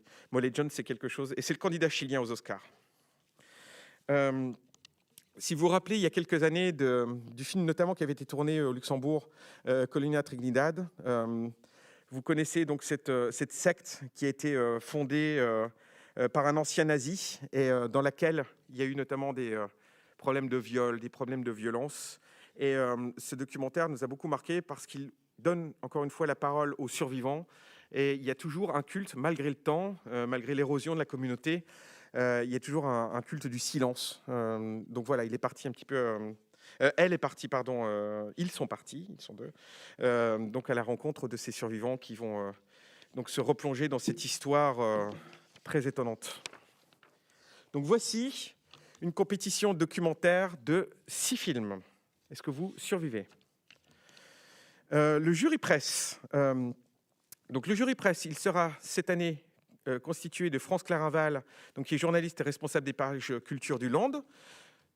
Geoff Thompson, donc pour le British and Irish Film Festival Luxembourg et aussi critique pour Chronicle.lu, et Loïc Millot qui est critique de cinéma pour le Land. Donc ils vont, eux, se pencher sur la compétition officielle que voici. Le premier film est un ovni. C'est le premier film qui arrive. Attendez, il faut que je reprenne. Voilà. Mes fiches qui arrivent d'Angola.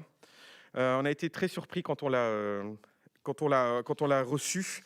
Air Conditioner, c'est, si je dois vous la faire très courte, une histoire d'une malédiction sur la capitale angolaise, où les climatiseurs tombent sur la tête des gens, en tuent accessoirement quelques-uns.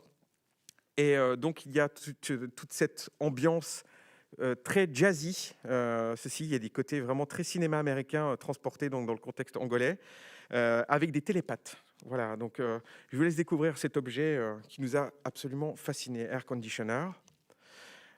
Aristocrate, donc est un film japonais qui parle notamment des questions de classe. Ce sont deux personnes qui sont deux femmes qui font la connaissance l'une de l'autre par l'entremise du même aristocrate japonais.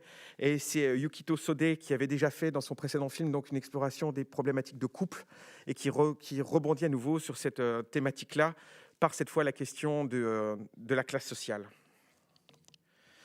Ensuite, Asandira, Salvatore Meru. Si vous vous rappelez de Gavino Leda, il avait fait il y a quelques années les frères Taviani, il y a quelques années, c'était dans les années 70, avait fait donc une adaptation de son livre autobiographique, Padre Pardone.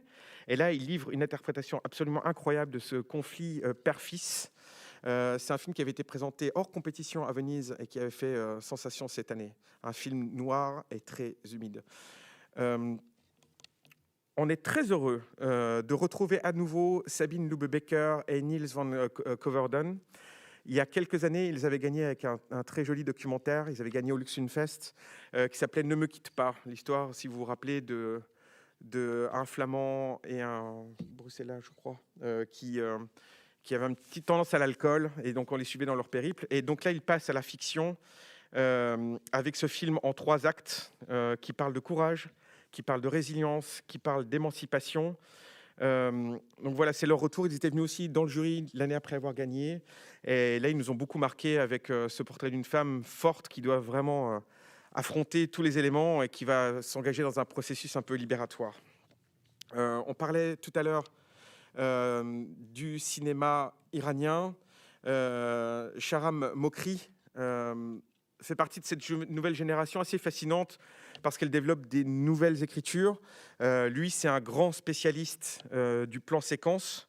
Et là, il nous parle de quelque chose qui renvoie à des événements qui ont eu lieu il y a une quarantaine d'années. Il y a 40 ans, les cinémas, si vous vous rappelez, ils brûlaient en Iran. C'était un symbole de protestation contre l'influence de l'Ouest dans la culture iranienne. Et donc voilà, ils reprennent cette mécanique pour suivre une série de personnages qui veulent mettre le feu à un cinéma. Kovadis Aïda, également shortlisté pour les Oscars. Il est fortement pressenti pour l'Oscar du meilleur film étranger. Et Yasmina Zbanic a réussi cet exploit de financer ce film en coproduction avec 9 pays. C'est l'histoire d'événements qu'on a malheureusement, d'événements récents qui sont passés à notre porte. Sur le massacre de Srebrenica en 95, et donc on suit cette traductrice qui va tout faire, qui a travaillé donc avec les Nations Unies et qui se retrouve en danger de mort, elle et sa famille, et qui va essayer de sauver sa famille. Donc c'est un vrai thriller haletant qui arrive notamment de la Bosnie, mais avec beaucoup de pays coproducteurs. Et ensuite, on va arriver sur un coming of age, si on peut dire, qui nous donne l'occasion de faire un salut et un hommage à Marianne Zoll, la coproductrice belge qui malheureusement nous a quittés en juin dernier et qui manque beaucoup à l'écosystème du Benelux. Et donc, il s'est impliqué sur ce projet qui s'appelle Whaler Boy, un film russe qui parle d'une micro-communauté de chasseurs de baleines qui vit au détroit de Bering. Encore une fois, c'est aussi très documentaire quelque part dans le traitement. Et là, vous avez ce jeune qui tombe amoureux d'une camgirl. Il découvre donc la 4G et donc les camgirls. Et il a l'impression que la camgirl lui parle à lui exclusivement. Et donc, il va vouloir partir à sa rencontre parce qu'il est persuadé qu'ils ont une grande histoire d'amour à vivre ensemble. Il est persuadé que voilà, elle l'attend et qu'il doit y aller. Donc, on va suivre les aventures de ce personnage. Et pour finir la compétition, The Wolf, qui illustre donc la vitalité pour nous, à nos yeux en tout cas, du cinéma sud-américain. qui parle des frères Max et Léo qui doivent d'abord s'installer dans leur nouvelle patrie. Ils viennent d'arriver du Mexique et c'est donc leur arrivée aux États-Unis. Ce qui est très intéressant, c'est qu'on a beaucoup de films sur la migration, on a peu de films sur l'installation. Et là, donc, vous avez cette vie de ces deux enfants qui sont livrés eux-mêmes parce que leur mère doit subvenir à leurs besoins et partir travailler. Donc, ils sont livrés eux-mêmes. Ils ont 7 règles à respecter. Et c'est aussi très, très inspiré d'événements qu'a vécu le réalisateur personnellement. Voici cette compétition officielle résumée à un slide. Ensuite, les masterclass et les hommages. C'était très compliqué cette année parce que je pense qu'on aurait pu inviter n'importe qui, il serait venu. Tout le monde avait envie de venir. On avait de très beaux noms qui voulaient venir cette année. On doit y renoncer. Je vous garantis qu'on a gardé leur 06 et qu'on va les rappeler l'année prochaine. On a quand même plusieurs personnes qu'on en avait vraiment envie de garder dans un contexte hybride que l'on est en train de fabriquer. Ce sont des très grands noms qui nous avaient assuré de leur présence en présentiel, qui vont le faire en ligne, mais pas que. Je vais vous expliquer. Le premier, je pense que si je vous dis L'Exorciste ou French Connection, ça devrait vous aider. Nous allons avoir un hommage à William Friedkin, qui avait même réussi à se faire vacciner et qui donc était prêt à venir, qui va faire l'objet d'un Lifetime Achievement Award et d'une rétrospective. Philippe Rouillet, le critique de cinéma français, va se prêter pour nous, exclusivement pour le Luxemfest, donc à une masterclass qui va être disponible en ligne. On est très, très honorés de ceci et j'espère que vite les choses pourront redevenir à la normale et qu'on pourra accueillir M. Friedkin en présentiel. Mais en attendant, on est très heureux qu'il accepte comme ça de nous ouvrir les portes de sa très belle et grande maison de Los Angeles pour cette masterclass exclusive. Voilà, c'est un très très grand honneur pour nous et voilà, je vous fais pas son CV. Je pense que Oscar du meilleur réalisateur pour French Connection, c'est voilà. Ensuite, Monsieur Terry Gilliam va faire l'objet d'une rétrospective. Voilà, c'est pareil. Je pense que c'est pas trop la peine de le présenter. L'ancien Monty Python, Sacré Graal, Brasil, Las Vegas, Parano. Il va recevoir un hommage à l'occasion de la remise des prix. Ah pardon, William Friedkin, ce sera pour l'ouverture. Et donc Terry Gilliam à la remise de prix. Donc il recevra un hommage. Et surtout, et là on est très heureux de vous l'annoncer, il s'est engagé auprès de nous, on l'a fait signer avec son sang. Dès que les conditions sanitaires le permettront, Terry Gilliam viendra au Luxembourg. Donc espérons que ce soit en juin. Si ce n'est pas en juin, ce sera en septembre. Si ce n'est pas en septembre, ce sera en novembre. Mais dès que les choses s'arrangent, Terry Gilliam viendra au Luxembourg pour faire physiquement une masterclass ici. Mais en tout cas, dans le cadre de cette édition, voilà, il va nous faire un coucou et venir nous voir dès que les choses s'arrangent. Voilà. Un dernier petit mot aussi sur les Industry Days. On avait lancé l'année dernière donc les rencontres professionnelles. Elles vont se dérouler aussi cette année de manière numérique. On est très heureux que 12 projets luxembourgeois, dans le cadre des 3,52 max, en gros, vous avez 3 minutes 52 pour pitcher votre film à un parterre professionnel composé de directeurs de festivals, de vendeurs internationaux. Ça va se faire en ligne. On va retrouver aussi donc des rencontres professionnelles entre festivals et vendeurs qui vont se faire également en ligne. Et puis l'année dernière, les Imaginales avaient envoyé 12 auteurs aussi au Luxembourg, des auteurs avec des forts potentiels issus des mondes imaginaires, à la rencontre des producteurs pour imaginer des possibilités d'adaptation de leurs œuvres littéraires. Ça a été tellement constructif qu'on a dit que cette année, voilà, on allait continuer les choses. On va se servir de Christelle Hénon, qui est une productrice et avocate luxembourgeoise, pour avoir une session de travail sur la question des droits liés à l'adaptation des œuvres littéraires. Et ensuite, en mai, quand les Imaginales, qui est donc un des premiers festivals sur les mondes imaginaires en France, aura lieu en mai, Inch'Allah, donc plusieurs producteurs luxembourgeois seront invités aux Imaginales à Épinal pour aller à la rencontre de ces auteurs et voilà, partir un petit peu à la pêche de projets littéraires dont ils pourraient faire des développements cinématographiques. Et je ne sais pas si j'ai tenu 30 minutes. Et je passe tout de suite la parole à Gladys. C'est toujours un plaisir de t'entendre, Alexis. J'espère aussi pour vous. Avant d'aborder quelques rappels, donc jeune public, et pour vous expliquer aussi comment s'organisent les séances lors de cette 11e édition, je tiens à remercier vraiment l'équipe du festival qui, depuis 1 an, travaille sur la version hybride en salle et en ligne du festival et qui ne ménage pas ses efforts pour vous offrir un festival donc à la hauteur de vos attentes. Concernant le jeune public, donc, je voulais rappeler qu'il existe un deuxième comité artistique, le comité artistique for Kids, composé de Nicole Dallen, Catherine Kretels de la Cinémathèque, de notre responsable jeune public, Gloria Morano, et de moi-même. Donc, je tiens à les remercier toutes les trois. Elles sont ici aujourd'hui. Donc, le festival a toujours à cœur le jeune public, car le programme accueille normalement entre 5 000 et 6 000 enfants et adolescents chaque année. C'est pourquoi nous attendons avec impatience, évidemment, les annonces officielles concernant les possibilités de sortie scolaire pour informer les enseignants. On vous tiendra donc au courant. Pour l'instant, des séances en ligne pour les scolaires sont d'ores et déjà prévues à partir, les films à partir de 8 ans et plus. L'importance de l'éducation à l'image, surtout en ce moment et de nos jours, donc, nous a poussé à faire encore plus d'efforts dans l'encadrement des séances scolaires et publiques pour le jeune public. Ceci a été rendu possible grâce au soutien de l'œuvre nationale de secours Grande-Duchesse Charlotte, ainsi que du ministère de l'Éducation nationale. Donc, pour les séances publiques qui sont en salle.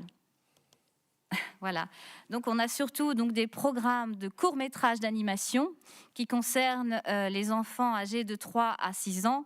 Également un film à Famille et le Loup pour les 8 ans et plus. Et surtout l'indétrônable Crazy Cinematograph for Kids, qui cette année aura lieu donc non pas sous chapiteau mais en salle à la Cinémathèque et qui mettra à l'honneur la magie de la couleur. Donc venez donc le mardi après-midi et le jeudi après-midi avec vos enfants, c'est toujours un bonheur. Les séances aussi pour les films des 12 ans et plus en matinée seront accessibles au grand public pour les lève-tôt. Je tiens à le préciser. Les événements jeunes publics ayant lieu donc dans notre quartier général au Casino Luxembourg Forum d'art contemporain ont été cités donc par Alexis. Je tiens aussi à dire qu'il y a des activités au Moudam pour les 6 ans et les 13 ans réalisées par l'artiste Andrea Mastrovito. Et surtout donc l'atelier sur l'analyse de films de Boyd Foynhoy au Cercle Cité qui aura également lieu. Il y a des événements récurrents dans le festival qui nous tiennent à cœur. Le Meet the Pro, donc organisé par le BTS Cinéma Audiovisuel, la soirée Crème Fraîche organisée par le Service national de la jeunesse qui aura lieu cette année uniquement en ligne, et les masterclass dont tu as déjà parlé, donc notamment pour le court-métrage d'animation de Camille Aumont. Les jurys seront également présents donc pendant le festival avec le jury jeune by Kinépolis, le jury enfant et le jury scolaire. Ils visionneront et analyseront une sélection de films et remettront les prix correspondants lors de la soirée de remise de prix. On est très heureux en fait de pouvoir les accueillir. Les jeunes critiques s'essaieront aux critiques de cinéma grâce à la radio socio-culturelle 100.7 et Tageblatt qui les encadre. Et la première promotion du BTS, donc cinéma et audiovisuel, participera activement au festival en tant que vidéo reporter. Je reviens aussi sur les informations pratiques qui se sont un peu plus complexifiées cette année, évidemment. Donc cette année, le festival commence avec une nouvelle collaboration concernant la billetterie avec Kinépolis. On est fiers donc de pouvoir l'annoncer. Et une billetterie en ligne spécifique à la plateforme que nous allons utiliser, donc la plateforme Shift 72 Festival Scope, soit 2 systèmes différents. En salle, la tarification des tickets sera inchangée, toujours à 5 € avec des réductions quand c'est possible, mais dû aux restrictions des jauges, donc en salle de cinéma, quelques modifications ont été réalisées concernant les modalités d'acquisition et d'utilisation du pass festival. Donc pour 30 €, on va pouvoir avoir jusqu'à 5 tickets grâce à un code personnalisé. Les passes physiques n'existeront plus. Les ateliers sont gratuits sur donc inscription obligatoire. L'accès aux événements au quartier général et au pavillon en réalité virtuelle sont aussi en entrée libre, sur réservation également. Pour donc découvrir en salle autour de 113 films, fiction, documentaires et courts-métrages, excepté donc les œuvres réalité virtuelle et les clips. Et en tout, on peut compter au moins 115 séances à partager donc ensemble en salle. Les tickets seront disponibles en ligne à partir de demain, 12 février jusqu'au 14 mars. Et si vous allez les chercher donc aux caisses des cinémas partenaires, du 4 au 14 mars uniquement pendant le festival. Évitez en fait, s'il vous plaît, autant que possible les files d'attente dans les cinémas et prenez vos billets en ligne. Tout ce qui est en ligne, une partie de la sélection donc de la programmation du Lux Film Fest sera en ligne sur le site online.luxfilmfest.lu. les films sont uniquement donc, disponibles sur le territoire national. Bien évidemment, en fait, le système de géoblocage, quand on l'appelle, étant valable en fait, sur le territoire du Luxembourg. Donc, pas de possibilité de regarder des films si on est en fait, dans les pays limitrophes. La tarification est de 7 € donc, en ligne, pas de réduction. Il existe 2 types de passes festival. Donc, un pass à 30 € qui vous donne accès donc, au...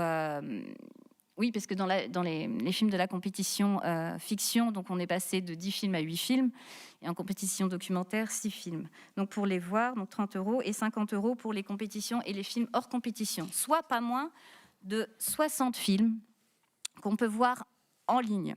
Donc à vous de regarder un petit peu ce qui vous plaira. Et surtout, la durée de visionnage de ces films, donc, qui sont toujours présentés le lendemain de leur présentation en salle, donc à 10 h le lendemain, la durée de visionnage va jusqu'à 72 heures maximum et varie selon les films. Donc vous aurez toutes ces informations sur la plateforme online.luxfilmfest.lu.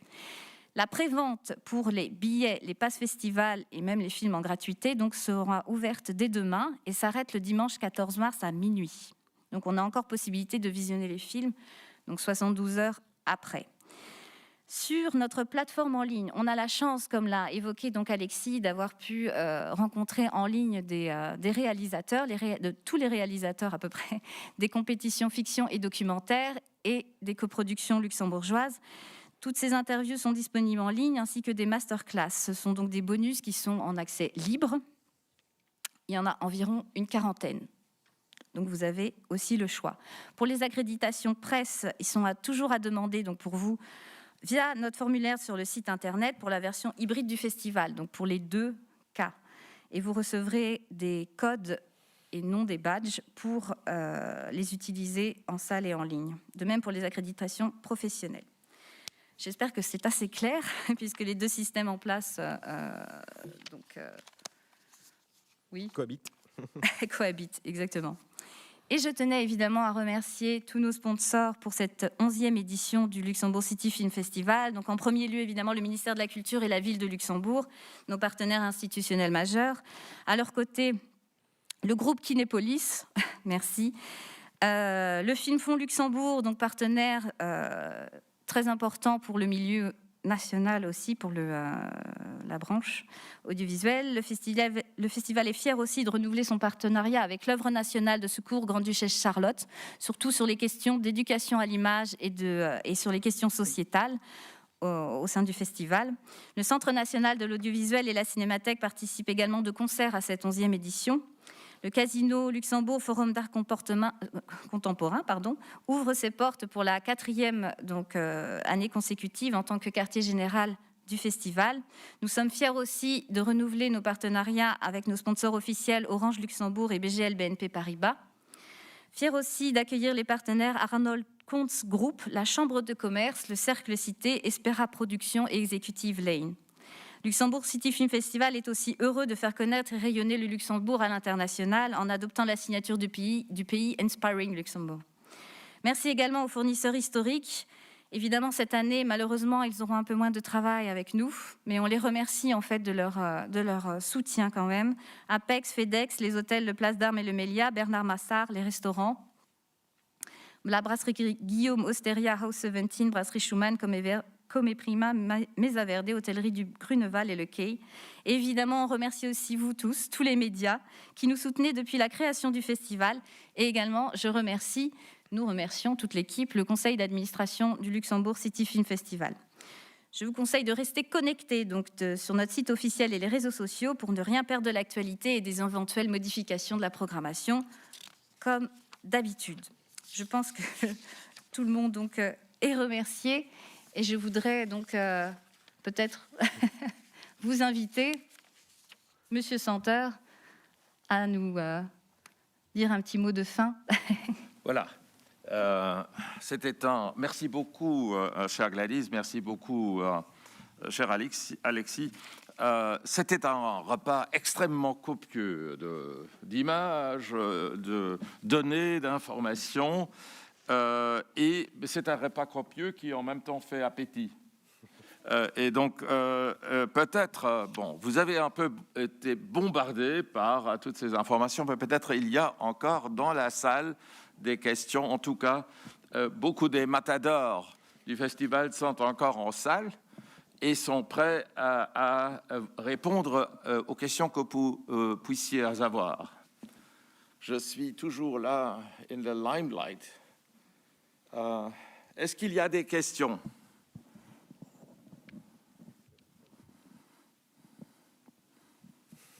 Est-ce que ça veut dire que la perfection était de notre côté? Oh. Mais en tout cas, si tel était, oui, je vois ici, dans les premières rangées, une question. S'il vous plaît.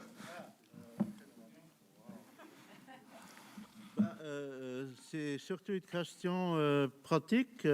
Si moi je reçois mon code, les années d'avant, j'avais droit à 5 films avant le début du festival. Après, durant les 48 heures, un film où c'est pas illimité. Comment ça se fait cette année? Je peux tout de suite prendre tous mes tickets pour tout le festival. Ça engendre la deuxième question. Est-ce que le programme, enfin, les horaires sont déjà en ligne, sont déjà connus? Je te réponds, cher Christian. Tu as eu une accréditation presse, donc oui, c'était ça. Et maintenant, tu peux réserver en fait avec ton code, via ton code, oui, tous les tickets en fait que tu désires en prévente, donc à partir du 12 février. Ah oui, à partir de demain. Je regarde notre responsable communication, Paul. Donc, à partir de demain, sur notre site internet, toutes les données seront accessibles, ainsi qu'une grille en fait de programmation, évidemment. Oui. Je peux choisir en ligne ou en salle. Tu auras en fait 2 codes différents. Un code, en fait, une accréditation presse en ligne et une accréditation presse pour la salle. Il faudra juste pas se tromper de code. Ça va aller? On verra. Sinon, tu nous appelles.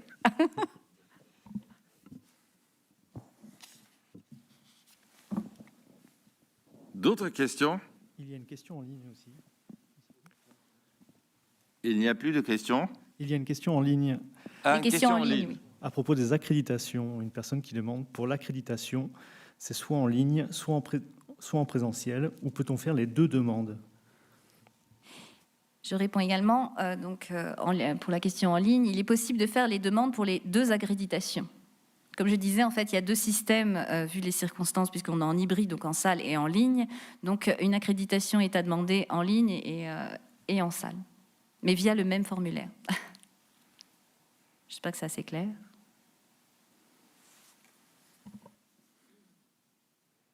Très bien. Autre question en ligne? Non, il n'y a pas d'autres questions. À table. Voilà. Alors, il ne me reste qu'à vous remercier encore une fois de votre présence ici en salle et en live stream online. Je remercie de tout cœur tous les intervenants et je me joins évidemment de tout cœur à tous les remerciements qui ont été exprimés aussi à la fin maintenant par mon ami Gladys, à tous ceux qui soutiennent ce festival. Je reviens tout brièvement à ce que j'ai dit à la fin de mes propos lorsque je m'adressais au public. Maintenant, c'est à vous de jouer. Je pense que de notre côté, beaucoup a été fait. Vous avez pu observer que, à travers différentes interventions, que ce festival se porte bien. Beaucoup de festivals ont été reportés, d'autres même annulés. Tandis que là, des choix judicieux ont été opérés à temps. Et maintenant, depuis des semaines, ce festival repose sur des fondations vraiment inébranlables, pareil à toutes les circonstances. Je sais que nous sommes dans une année très particulière. Nous espérons retourner à la normale bientôt. Mais je pense que vous avez vu que cette édition encore sera un réel plaisir intellectuel, mais aussi de tous les sens. Et j'espère vous voir nombreux aux diverses manifestations, d'abord en salle, mais évidemment il y a un accès limité, et pour les autres au live stream. en salle, comme l'a été dit ce soir souvent, parce que vraiment, c'est une expérience, le cinéma, c'est une expérience collective d'abord. Et donc, merci beaucoup d'être venu, merci beaucoup d'avoir été devant le petit écran, et j'espère revoir beaucoup de vos visages durant les 11 jours que durera le festival. Maintenant, j'ai parlé beaucoup d'appétit et de repas copieux. Malheureusement, je ne vous peux souhaiter pour le moment qu'un bon casse-croûte, ce que je fais avec plaisir. Et donc, au mois prochain, et naturellement, s'il y a des questions encore, l'équipe de Lux Film Fest est à votre disposition tous les jours, et regardez naturellement aussi les messages qui passent par online. Donc, merci beaucoup, à la prochaine.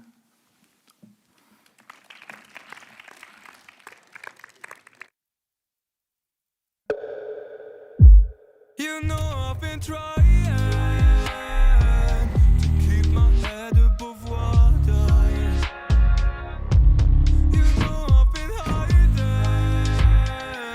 the fact that I've been sad, so sad lately. I'm sorry. You know I've been trying to keep my head above water. You know I'm just trying.